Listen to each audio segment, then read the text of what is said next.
예, 지금 금요 성령 집회 때 제가 이제 기적에 대한 말씀을 계속 시리즈로 전하고 있습니다. 우리가 기적 이야기하면은 좀 흥분되죠. 그러면서도 또 마음에는 나랑 먼 얘기 같으네, 신화 같으네, 뭐 이런 생각을 할 수도 있어요. 그러나 기적의 이야기를 성경 가운데 찾아보니까 한 150가지나 종류가 되더라고요. 150개의 사건이 사실 더 많은 사건이 있었는데 성경에 담긴 거는 150가지. 그래서 중복되는 거 빼면 한 100가지 정도의 기적 이야기가 담겨 있습니다. 그것은 기적이 담고 있는 메시지가 분명히 중요한 메시지가 있다는 얘기예요. 그러니까 기적 이야기를 그렇게 담는 것이죠. 기적 이야기를 들여다보면서 이제 처음에는 기적 자체에 눈길이 가더라고요. 이런 어려움이 있었는데 이렇게, 이 귀신 들렸는데 이렇게, 그냥 다 굶게 생겼는데 오병이어 이걸로 이렇게 먹이셨어? 어머 바다를 가르셨어? 막 이러면서 기적 이야기 자체에만 관심이 갔는데 조금 더 들여다보니까 이제는 누가 이 기적을 베푸셨지? 기적을 베푸신 분의 그 능력과 그분이 우리를 얼마나 사랑하시는지에 대한 그 마음이 이제 이해가 되는 거예요. 그리고 그 기적 이야기를 보면서 야 도대체 누가 이런 기적을 받는 거야 도대체. 많은 그리스도인들이 있지만 기적을 경험하는 사람이 있고 경험하지 못하는 사람이 있단 말이에요. 도대체 어떤 사람이 이런 기적을 경험하는 거지? 기적을 경험한 사람들의 특별한 무엇이 있는 건가라고 이제 들여다보게 돼요. 그리고 또 사도행전으로 넘어가면 예수님만 기적을 베푼 게 아니었어요. 보니까 사도들도 막 기적을 베풀어요. 도대체 그런 기적을 베푸는 사람은 누구냐?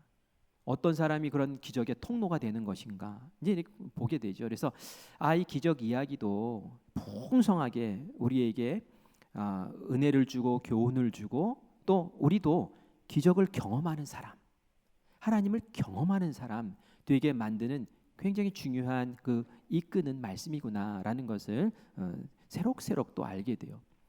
제가 금요일 성령 집회 말씀을 이렇게 준비를 하다가 사실은 이 본문 말씀을 가지고 하려고 했었어요. 그런데 성도들이 더 많이 모이는 주일에 좀 했으면 좋겠다 하는 마음이 들어서 제가 좀 킵해두고 이제 오늘 같이 이 말씀을 나눕니다.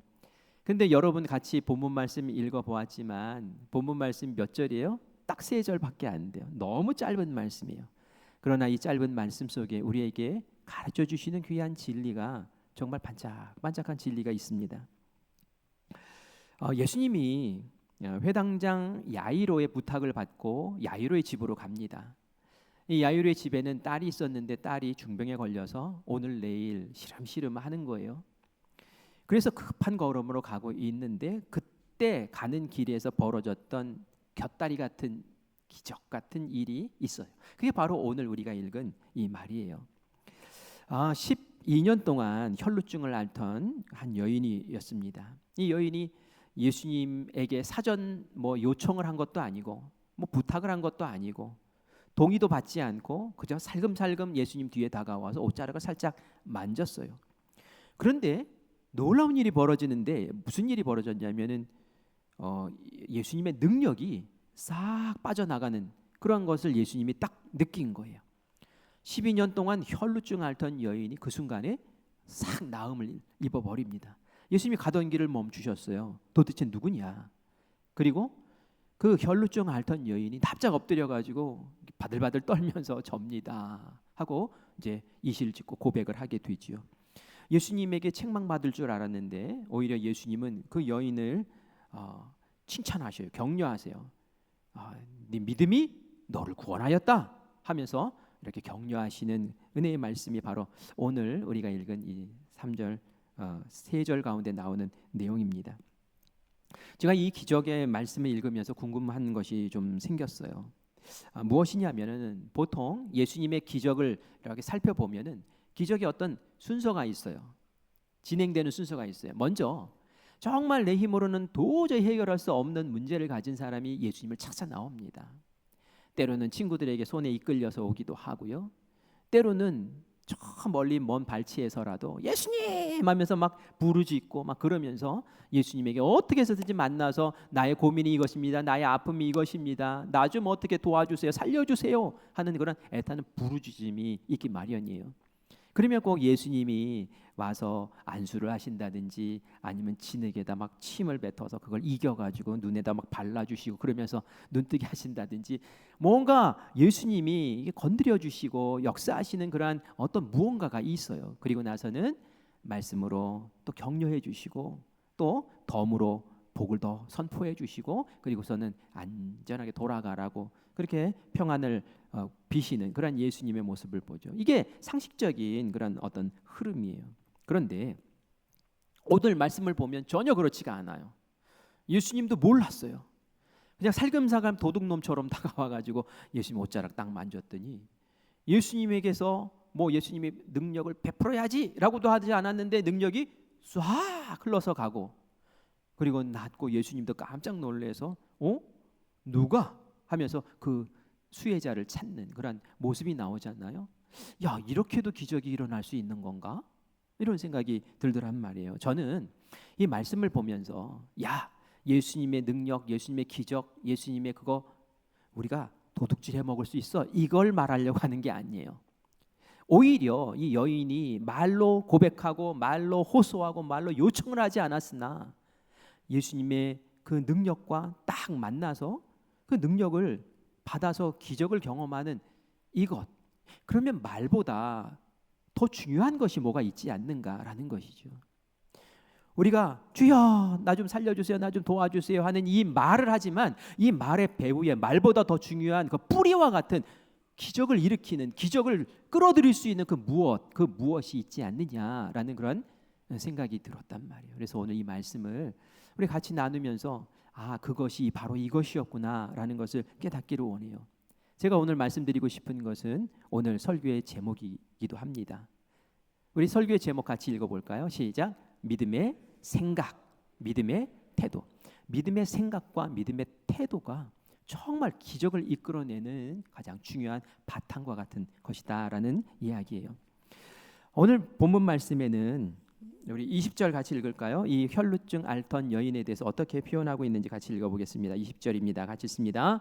12해 동안이나 혈루증으로 앓는 여자가 예수의 뒤로 와서 그의 겉옷가를 만지니. 아멘. 이 말씀 한 절 가지고는 이 여인을 도저히 이해할 수 없어요. 그냥 12의 혈루증 앓는 여인하고 딱 끝나버렸어요. 그러나 이 여인이 12년 동안 겪었던 그 아픔과 눈물, 그 허기짐은 이 짧은 말로 설명을 못하는 거예요. 그래서 제가 조금 더 말씀을 드리려고 합니다. 우리 한번 상상해 봅시다. 어느 날 갑자기 내 몸에서 피가 흐르기 시작합니다. 이유를 모르겠어요. 계속 하혈을 하는 거예요. 며칠이 지나면은 멈추겠지라고 생각을 했는데 한 달이 지나고 두 달이 지나고 계속 피가 흐르는 거예요. 그것이 1년이 되고 2년이 되고 10년이 되고 12년이 되었는데도 불구하고 계속 멈추지 않습니다. 그때는 지금처럼 병원이 많은 것이 아니었죠. 자그마한 의원에 정말 뭐라 그럴까요? 정말 기술력 없는 그러한 정말 얄팍한 의술로 이 사람들을 고치려고 그랬던 것이죠. 돈은 돈대로 다 써서 재산은 다 날려버리고 병은 병대로 더 깊어지고 이 여인은 정말 암흑 가운데에 빠져 있었습니다. 마가복음은 이 여인의 상황을 이렇게 묘사하고 있어요. 많은 의사에게 많은 괴로움을 당하고 그 병 고치는 것이 괴로운 과정이었던 거예요. 지금처럼 뭐 마취하고 뭐 어떻게 하고 이런 게 아니었을 거 아니에요. 그냥 뭐 우리가 뭐 무슨 요법이라고 하죠? 예? 민간요법, 민감요법 같은 거 막 이렇게 하면서 그랬을 거 아니에요. 근데 병세는 더 깊어가는 거예요. 그 말씀에 보면 이렇습니다. 가진 것을 다 허비하였을 때 아무 효험이 없고 도리어 더 중하였더라.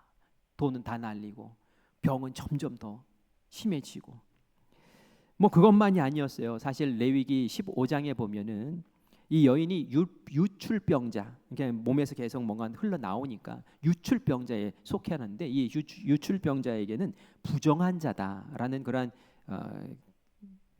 그 기준을 내립니다. 그래서 이 부정한 자는 사람들과 접촉을 할 수가 없어요.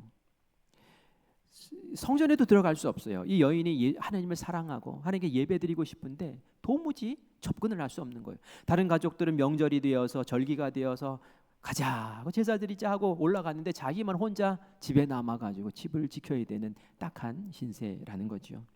가족들과 함께 식사를 하지 못합니다. 자기가 부정하기 때문에 남편과 잠자리도 같이 할 수 없어요. 심지어는 사랑하는 자녀도 끌어안지 못하는 거예요. 친구들은 이 여자를 멀리합니다. 그러면서 웅성웅성 뒷담화를 합니다. 저 여자는 부정해. 가까이 가지 마. 사회적으로 고립되고 저의 삶의 터전에 일을 할 수도 없고 장사를 할 수도 없고 사람을 만날 수도 없고 시간은 흐를수록 바짝바짝 말라가고 창백해지고 기운은 없고 마음속에 외로움과 적막함으로 그 정서적인 고립을 느끼고 있는 여인이죠. 단지 혈루증 앓던 병든 여인이다가 아니라 그 영혼과 그 마음과 그 육신이 총체적으로 정말 저 암흑 그 바닥 가운데 내려가 있는 이 여인의 현실을 우리가 이 말씀 속에서 읽어내야 되는 거예요. 그런데 놀라운 것은 이 여인이 한번 힘을 내더라는 거예요. 내가 이러고 있으면 안 되지 하면서 그 자리를 떨쳐 일어나고 사람과 접촉하면 안 되는데도 불구하고 군중을 뚫고 예수님 뒤까지 쫓아가서 예수님의 옷자락을 결국 만지고 그리고 치유하는 기적을 경험해 내더라는 겁니다. 어떻게 이런 일이 있을 수 있었을까? 어떻게 이 여인이 이렇게 힘을 낼 수 있었을까? 도대체 어디서 이런 용기가 났을 것이며 어떻게 해서 이 사람이 움직일 수 있는 동력을 얻었을 것인가라는 거예요. 그게 바로 믿음의 생각이라는 것에서부터 시작됐다는 거예요. 이게 도대체 무슨 말일까요? 우리 21절 말씀을 같이 읽겠습니다. 여기에 답이 있습니다. 같이 읽습니다. 이는 주의 마음에 그 겉옷만 만져도 구원을 받겠다 함이라. 아멘. 이 여인이 마음에 뭐라고 생각했어요? 예수님의 겉옷만 만져도 내가 구원받겠다, 내가 치료받겠다라는 그런 생각을 했다는 거예요. 그래서 그렇게 떨쳐 일어서서 예수님께 나갈 수 있다는 얘기입니다. 우리가 헬라어 원문을 보면 조금 더 이 말의 뉘앙스를 더 깊이 알 수 있는데 그 여인이 제 마음에 예수님 옷자락 만지면 내가 구원받겠다 이렇게 생각했던 그것을 이렇게 표현을 합니다. 마음속에 계속 생각했다. 마음속에 계속 생각했다. 마음속에 계속 생각했던 거예요. 내가 예수님의 옷자락 만지면 예수님만 만지면 예수님을 터치하기만 하면은 내 병이 치유될 거야 라는 그런 생각을 마음속에 계속 생각했다라는 거예요. 이전에 이 여인의 마음속을 지배하고 가득 채우고 있었던 것은 무엇입니까? 앞에서도 제가 쭉 설명했던 그거예요. 나는 안 돼. 나는 부정한 여자야. 나는 건드리기만 하면 다 부정해져. 나는 꿈이 없어. 소망이 없어. 나는 절망이야. 나는 미래가 없어. 그게 그 여인의 가슴에 꽉 차 있었던, 마음에 차 있었던 그 생각들이란 말이에요. 그런데 예수님의 생각을 하면서 예수님의 생각이 그것을 하나하나 밀어내기 시작하는 거예요. 예수님의 생각을 하는 거예요. 예수님이. 근데 도대체 무슨 생각을 했을까요? 이 여인은 도대체 어디서 예수님의 생각을 갖게 되었을까요? 그것은 바로 예수님에 대한 소문을 들었기 때문에 그래요. 예수님의 소문을 들으니까 병을 고쳐주시는데 뭐 안전뱅이도 막 낫게 하셨대요. 눈을 보지 못하는 그런 장님도 낫게 하셨대요. 심지어는 막 죽은 사람도 살리신대요. 이러니 그 생각의 씨앗이 마음 가운데 속속속속 들어오기 시작하면서 그것을 묵상하고 그것을 되뇌이고 그것을 생각하고 하면서 점점 그 여인을 뒤덮고 있었던 암흑의 생각들이 점점 소멸되고 사라지고 결국 기적을 만나게 되는 뿌리가 되었다라는 그런 말씀입니다. 그런 말씀이 있어요. 믿음은 생각에서부터 시작된다. 믿음이 그냥 뚝 떨어지는 것이 아니라 생각의 씨앗이 그 믿음을 키워나간다라는 그런 말씀입니다. 또 이런 말씀도 있어요. 오늘의 삶은 과거의 생각의 결과다. 오늘 내가 지금 이렇게 살고 있는 것은 과거에 내가 어떤 생각을 했는가 그 결과가 지금 오늘의 나의 모습이라는 거예요. 그리고 오늘 내가 무엇을 생각하느냐에 따라서 미래의 나의 삶의 모습이 결정된다. 열매가 결정된다라는 얘기를 해요. 그만큼 내 마음과 내 어떤 생각을 품고 어떤 믿음을 가지고 어떻게 살고 있느냐, 이것이 너무너무 소중하다라는 그런 말씀입니다. 성경에도 생각이라는 것이 너무 중요하다는 것을 우리에게 알려줘요. 로마서 12장 2절 말씀을 같이 읽습니다. 시작. 너희는 이 세대를 본받지 말고 오직 마음을 새롭게 함으로 변화를 받아 하나님의 선하시고 기뻐하시고 온전하신 뜻이 무엇인지 분별하도록 하라. 아멘. 아멘. 여기 보니까 마음을 새롭게 함으로 변화를 받아 이렇게 나와요. 마음을 새롭게 한다라는 게 뭘까요? 그것은 바로 너희의 생각, 너희의 사고 방식, 이것을 새롭게 변화시키라는 말이에요. 이전에는 이 세대의 생각들로 너희들의 마음이 가득 채워졌고, 그 채워진 그 생각으로 너희들의 삶을 이끌어 나가고 거기에 걸맞는 열매들을 맺었다면, 이제는 변화해라라는 거예요. 하나님의 선하시고 온전하시고 기뻐하시는 그 뜻을 너희의 생각으로 삼고 너희의 마음에 심어라. 그러면 하나님께서 역사하시는 아름다운 삶의 열매들이 맺혀질 것이다 라는 그러한 말씀입니다. 우리가 이런 예를 민수기 13장에서 보게 돼요. 모세가 이스라엘 백성들을 이끌고도 광야로 나옵니다. 그리고 나서 하나님이 약속하신 땅, 너희들 이곳에 들어가서 살아라고 약속하신 그 가나안 땅을 목전에 두고 있어요. 하나님이 모세에게 말씀하십니다. 정탐꾼을 12명 뽑아서 그 가나안 땅을 먼저 살펴보라고 얘기해요. 그때 하나님께서 정탐꾼을 보내라고 하셨을 때는 우리가 집 이사 가기 전에 먼저 가서 보잖아요. 방이 몇 개며 가구는 어떻게 배치할 것이며 들어가기 위한 준비하라고 보낸 거예요. 그런데 이 12명의 정탐꾼이 40일 동안 그 땅을 두루두루 살펴보고 이제 돌아오게 됩니다. 그리고 나서 보고를 하게 되죠. 보고를 할 때는 그들이 보았던 것을 말할 것이고 그들이 생각하는 것을 말하고요. 그 말을 들어보니 그들의 믿음도 그 보고 속에 담겨 있다라는 것이 밝혀지더라고요. 10명의 사람들이 먼저 이야기를 합니다. 저희가 들어가 보니 정말 젖과 꿀이 흐르는 땅 맞습니다. 그렇게 기름졌다는 거예요. 보세요. 우리가 가지고 온 과일을 보십시오. 그들이 정말 장대에다가 포도를 깨워 왔는데 포도송이가 뭐 사람만한 포도송이를 깨워 왔대요. 야, 뭐 그런 땅이 다 있나요? 그래요. 풍요로운 땅 맞아요. 그런데 말이죠. 우리가 또 본 것이 있습니다. 무엇을 보았냐면 튼튼하고 웅장한 성을 봤습니다. 그리고 어떤 성에는 아낙 자손들이라고 그 후손들이 살고 있는데 장대같이 키가 크고 거인들입니다. 거인들 이라고 얘기해요. 그들은 보았던 것을 말하는 거예요. 그런데 거기에 생각이 붙기 시작합니다. 어떤 생각일까요? 우리는 그들과 싸우면 집니다. 100번 싸워도 100번 다 집니다. 우리는 거기에 들어가면 죽습니다. 자기들 생각을 이제 호소하기 시작하는 거예요. 우리는 그들에 비하면 메뚜기입니다. 이제는 그들의 믿음까지 이야기를 합니다. 여기서 죽지 맙시다. 우리 다시 돌아갑시다. 돌아가자. 이게 바로 이들의 믿음인 거지요. 그러나 2명 여호수아와 갈렙은 달랐어요. 여호수아 갈렙도 이제 얘기를 합니다. 우리가 보았습니다. 젖과 꿀 흐르는 땅. 저들이 말한 것처럼 거기 뭐 성도 있고 또 우람한 그런 거인 같은 사람들도 있는 건 맞아요. 그런데 이제 이들이 자기의 생각을 얘기해요. 그들은 우리의 밥입니다. 그죠? 우리의 밥입니다. 우리가 싸우면 이깁니다. 믿음을 고백합니다. 어떻게 해요? 하나님이 기뻐하시면 그 땅을 우리에게 반드시 주실 줄 믿습니다. 지금 우리 들어가서 싸웁시다. 우리에게 하나님이 주십니다. 이게 바로 그들이 고백한 이야기예요. 여러분, 얼마나 다릅니까? 같은 것을 보았는데도 그들의 생각이 다르고 그들의 생각이 다르니 믿음이 다른 거예요. 하나님이 무엇을 보십니까? 하나님 그 믿음을, 그 생각을 보시는 거예요. 너희들이 정말 그렇게 믿느냐? 너희들이 그렇게 생각하느냐를 보신다는 거예요. 이스라엘 백성들이 10명의 이야기를, 그 생각을 받아들입니다.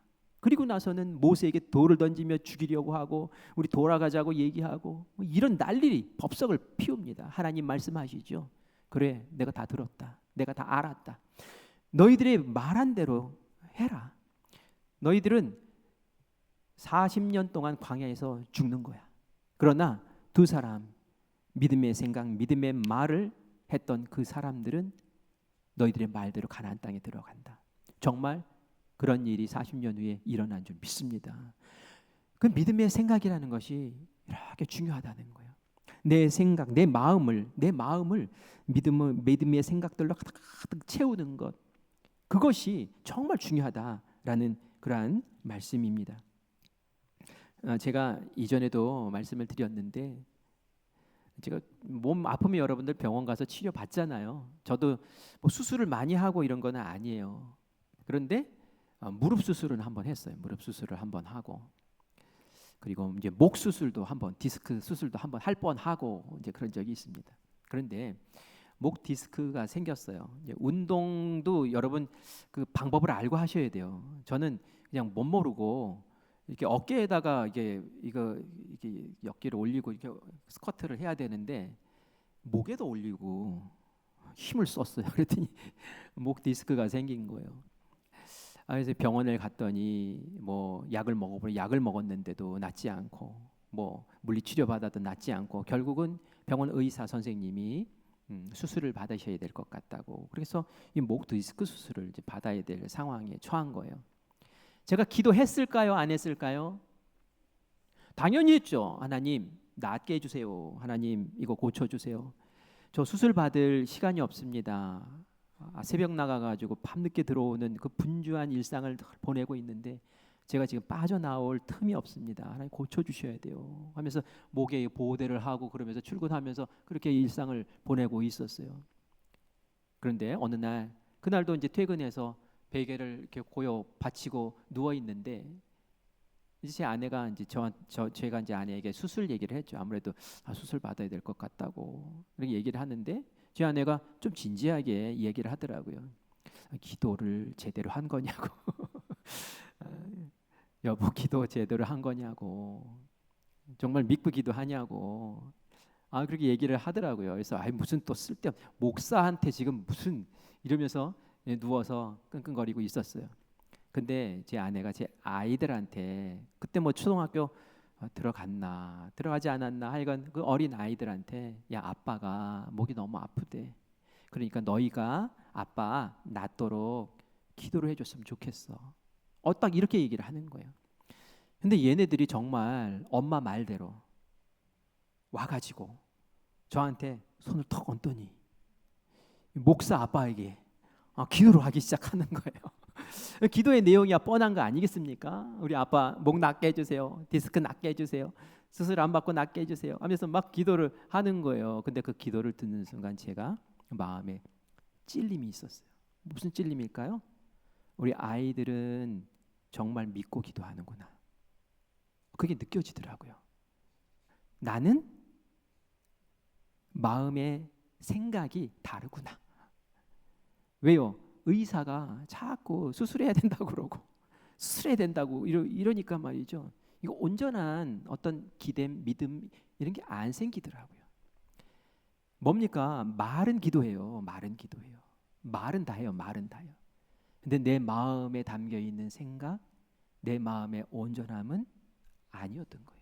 그래서 제가 그때 눈물이 나더라고요. 우리 아이들이 이렇게 기도하는데 나는 뭐 했나 하는 생각이 들어서 그때 저도 누워서 눈물을 흘리면서 같이 속으로 기도했어요. 제 눈물을 보지 않기 위해서 애들을 내보내고 방 혼자 앉아서 누워서 그렇게 기도했어요. 하나님 죄송합니다 라고, 낫게 해주세요 라고. 수술했을까요? 안 했을까요? 안 하고 지금 이렇게 막 잘 돌아갑니다. 안 했어요. 안 했어요. 그렇다고 여러분이 야, 이거 수술도 안 하고 기도만 하면 되는 거구나. 아니에요. 때로는 무릎 수술은 했어요. 무릎 수술을 했는데 무릎 수술을 하는 가운데도 하나님이 도와주시고 역사하시고 돌보시는 그 은혜를 또 경험을 했어요. 근데 제가 지금 이 이야기를 하는 것은 뭐냐면은 정말 우리의 마음의 그 생각이 정말 온전하느냐라는 거예요. 온전하지 않을 때가 있단 말이에요. 그리고 그 생각대로 된다. 열매는 생각대로 맺힌다라는 것을 우리가 오늘 이 시간 꽉 붙잡기를 바랍니다. 예레미야서 6장 19절 말씀 같이 읽어보겠습니다. 땅이여 들으라. 내가 이 백성에게 재앙을 내리리니 이것이 그들의 생각의 결과라. 그들이 내 말을 듣지 아니하며 내 율법을 거절하였음이니라. 아멘. 유다 백성들에게 말씀하시는 거예요. 예, 백성들아, 너희들 왜 이렇게 내 말씀을 듣지 않고 내 율법을 지키지 않고 그러느냐? 너희들이 지금 뭐 생각하고 있는 거냐? 너희들 다른 생각하는 거예요. 하나님 생각 아니, 말씀 들으면서도 딴 생각하는 거예요. 하나님만 섬겨야 된다라고 그렇게 줬는데도 우상 섬기는 거예요. 성전에다가 우상 만들어 놓고 그냥 온갖 나쁜 짓 다 하는 거예요. 에스겔 말씀을 보면은 거짓 선지자들이 그렇게 얘기를 합니다. 너희들 걱정하지 마. 예루살렘 성 안 무너져, 안 망해. 왜? 예루살렘 이 성에는 성전이 있잖아. 하나님의 집이 있잖아. 하나님의 집이 있는데 하나님의 집을 하나님이 지키시지 이게 망할 거냐? 이렇게 막 얘기를 하는 거예요. 그런데 하나님은 에스겔 선지자를 통해 다른 말씀하셔요. 성전이 있으면 뭐하냐? 그 성전에서 우상 섬기는데 너희들이 하나님 말씀 안 지키고 엉뚱한 짓 하고 엉뚱한 생각하며 그렇게 살아가고 있는데 내가 가만히 둘까 보냐?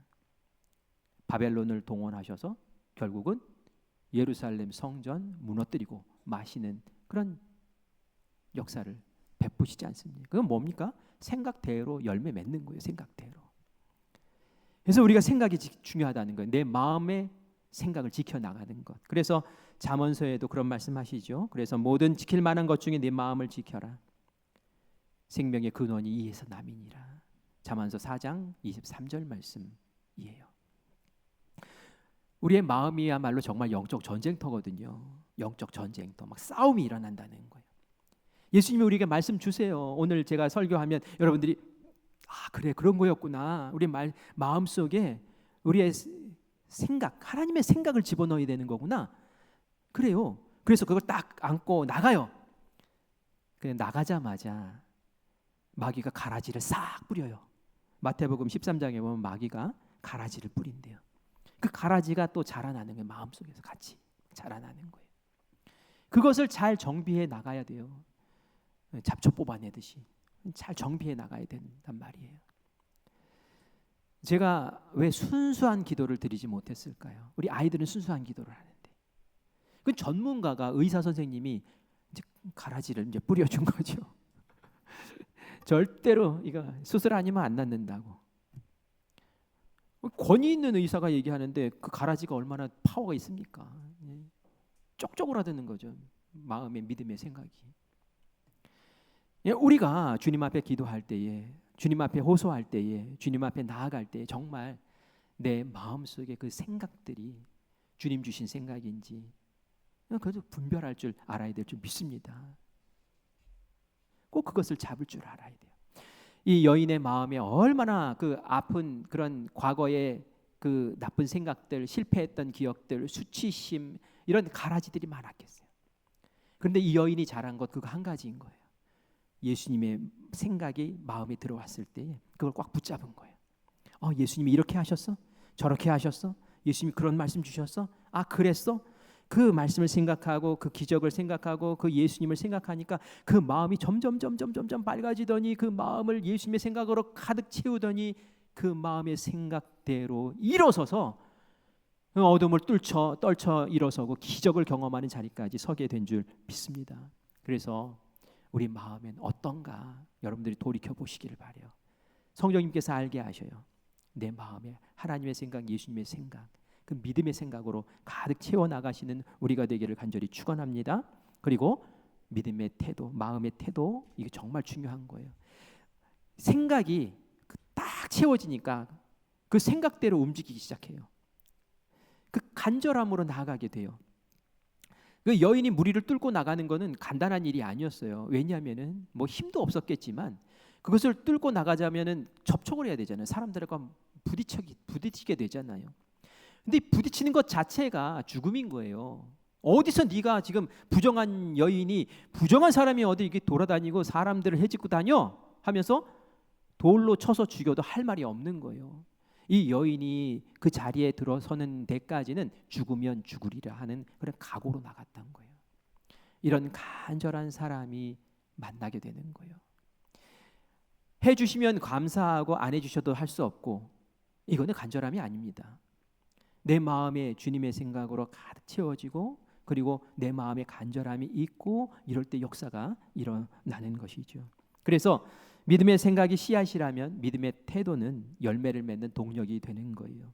요즘 기업체에서 사람들을 뽑을 때에 기준이 조금 달라졌다고 그래요. 이전에는 스펙을 많이 봤대요. 그래서 어느 학교 나왔어, 성적은 어때, 자격증은 뭘 가지고 있어, 뭐 이런 것들을 꼽아서 먼저 우선순위에 세웁니다. 근데 요즘은 좀 달라졌대요. 기준이 뭐로 변했느냐 하면은 얼마나 간절한가라는 쪽으로 변하고 있대요. 왜냐하면은 그 사람들을 고용해서 같이 똑똑한 사람들 데리고 일을 시켜보니 조금 마음에 안 들면은 또 딴 데 그냥 가버리는 거예요. 또 조금 돈 많이 준다 그러면 또 직장 또 옮겨버리는 거예요. 좀 가르쳐 놨더니 금방 자리 옮기고, 가르쳐 놨더니 또 금방 옮기고, 도대체 언제까지 이 쳇바퀴 도는 일을 계속 해야 되겠느냐는 거예요. 이것 말고 내가 이 직장 아니면 안 됩니다 라는 그런 간절함. 그럼 스펙이 좀 딸려도 오히려 이 사람 붙잡고 내가 가르쳐서 이 사람과 함께 내가 사업장을 꾸려나가는 게 오히려 더 옳다라는 그런 마음을 갖더라는 것이죠. 그게 뭡니까? 열정이라는 거예요. 열망하는 거. 우리도 신앙생활할 때 이런 열망과 열정이 있어야지 하나님의 뜨거운 기적을 정말 온전히 경험하게 되는 줄 믿습니다. 주실래면 주시고 말래면 마시고, 이건 아니에요. 그건 아니에요. 하나님, 제가 이게 너무 간절합니다. 하나님, 제가 이것이 너무 절실합니다. 그런 사람을 통해서 하나님도 역사하시고 하나님도 하나님의 뜻을 이루어 나가시고 펼쳐내시는 줄 믿습니다. 저도 주님 앞에 기도해요. 하나님, 저에게도 이런 간절함, 이 뜨거운 열정 주시옵소서. 하나님, 나의 시대에, 내가 목회하는 이때에 우리 교회를 다시 살려주시고, 다시 부흥시켜 주시고, 다시 기적을 베풀어 주시고, 우리 성도들 잘 되는 모습을 내가 꼭 보게 하여 주시옵소서. 이것과 하나님, 목회는 하나님이 하시는 거라면서요, 하나님 알아서 해주세요. 이거랑은 천지 차이인 것 아닙니까? 저는 우리 성도님들도 이런 열정과 간절함이 있기를 간절히 바라요. 기도하는 자리에서 우리 뜨겁게 기도합시다 라고 하면은 정말 간절함으로 기도하고, 우리 뜨겁게 사역합시다 라고 하면 정말 이것이 나의 일인 것처럼 그렇게 사역하고, 그럴 때에 하나님이 많은 이 세상의 교회들 가운데 우리 큰빛교회 사용하시고, 여러분들의 가정을 살리시고, 여러분의 사업장을 회복시키시고, 은혜로 역사하시는 기적을 또한 베풀어 주실 줄 믿습니다.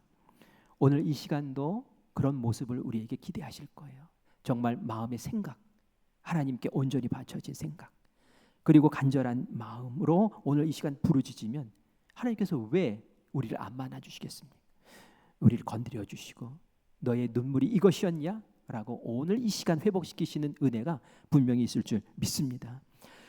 마지막으로 예수님이 이제 지나가셔도 될 텐데, 그죠? 빠져나갔어?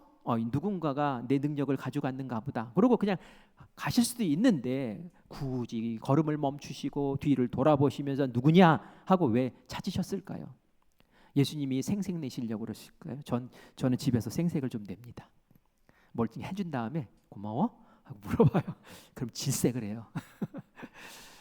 예수님이 그러려고 그러셨을까요? 나 고맙냐? 물어보시려고? 아니에요. 예수님이 그렇게 발걸음을 멈추시고 찾으신 이유는 이 여인이 구원받은 것은 육체의 구원이에요. 그것 더해서 내가 너에게 더 선물처럼 줄 게 있어.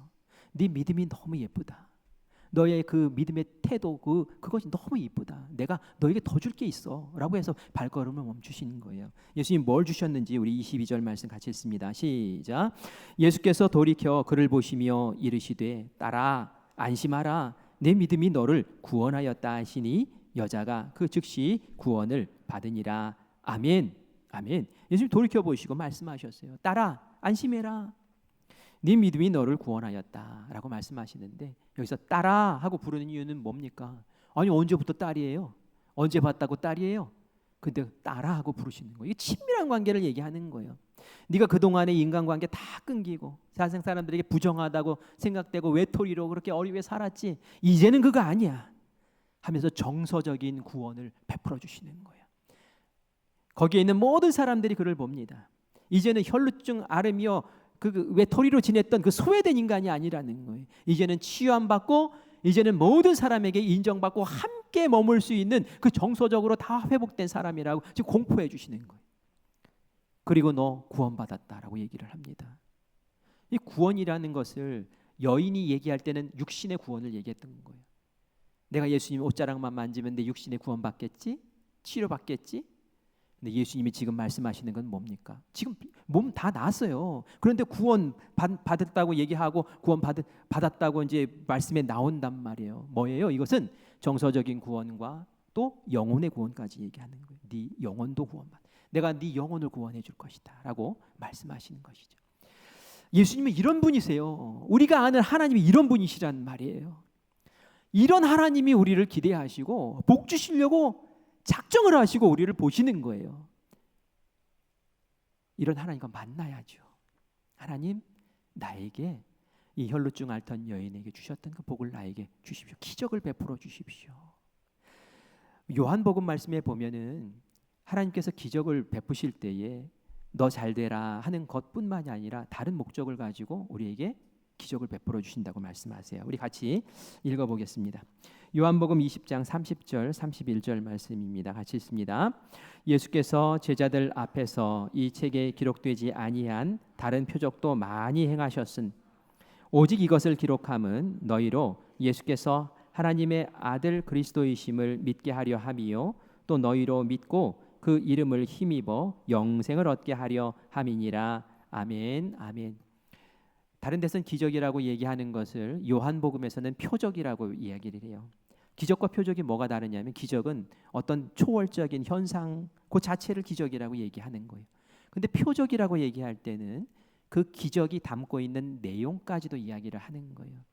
그 기적이 담고 있는 의미, 왜 그 기적을 베풀어 주셨는가라는 것을 이야기합니다. 그래서 기적과 함께 왜 이것을 주셨지라는 것까지 생각해야지 이 표적을 온전히 이해하는 거죠. 그런데 오늘 말씀해 보니까 다른 표적도 많이 행하셨고 그것을 기록했는데 그것을 기록한 이유가 있대요. 이것은 표적을 보면서 와, 나를 이렇게 기적으로 바꿔주실 수 있구나라는 것뿐만이 아니라 이 기적을 행하신 하나님을 알고 예수님을 알라는 거예요. 예수님이 누구신가? 하나님의 아들이시기 때문에 이 표적을 베푸실 수 있었고 너를 사랑하셨고 너를 구원하셨고 영생에 이끄셨고 라는 것까지 다 알라는 거예요. 단지 나에게 어떤 문제 하나 해결됐다는 것으로 그치는 것이 아니라 나로 일어난 나를 통해서 벌어진 이 표적을 통해서 믿지 않는 사람들조차도 야, 정말 하나님 살아계시네? 네가 믿는 예수님이 정말 맞긴 맞구나. 정말 이런 일이 일어나는구나. 지금도 일어나는구나 라고 감탄하면서 예수님 앞에 나올 수 있는 기회 삼으라는 것이죠. 우리가 가을에 또 영혼 구원하는 일을 할 텐데 여러분들 가정에 식구 전도하는 게 얼마나 어렵습니까? 말로 안 돼요. 이건 말로 안 돼요. 뭐가 필요합니까? 기적이 필요해요. 기적이. 가장 옆에서 보는 사람, 가장 속까지 들여다보는 사람이 가족 아닙니까? 그런데 내가 기도하고 내가 어려움과 아픔을 같이 나누는데 이것을 하나님이 기적으로 역사해 주신다고 생각해 보세요. 말이 필요 없는 거예요. 네가 믿는 하나님이 전 진짜 하나님이구나. 그래서 기적을 사모하라는 거예요. 나의 문제 해결하기 위해서 기적을 사모하는 것도 있으나 더 큰 마음, 큰 뜻 예수님의 마음으로 다시 들여다보자는 그것은 내 주위를 살려내는 일이고 하나님을 드러내는 일이고 우리의 삶을 통해 영광 올려드리는 일인 줄 믿습니다. 우리 그냥 이렇게 무의미하게 그냥 어제가 오늘 같고 오늘이 내일 같고 이런 삶 말고 정말 하루하루가 하나님이 간섭하시고 역사하시고 돌보시고 막 이끌어주시고 은혜 누리며 하나님을 경험하는 그런 복된 우리 모든 성도님들의 삶이 되기를 간절히 축원합니다. 그 일을 위해서 함께 기도합시다.